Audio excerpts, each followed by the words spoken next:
সায়ন্তিকা আর শুভ্র আজ ওদের বিয়ের বেনারসি কিনতে যাবে।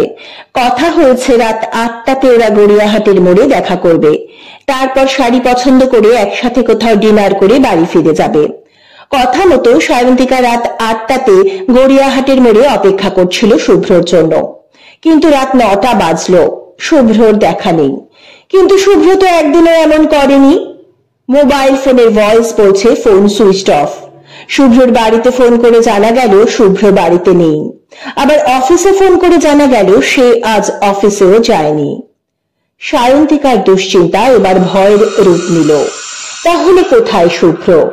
সে কি ইচ্ছে করে হারিয়ে গেল, নাকি তাকে অপহরণ করা হলো, নাকি এর পেছনে আছে আরো বড় কোনো চক্রান্ত? একদম নতুন রহস্য গল্প, হনন, ঝিমলির সাথে রহস্য গল্প।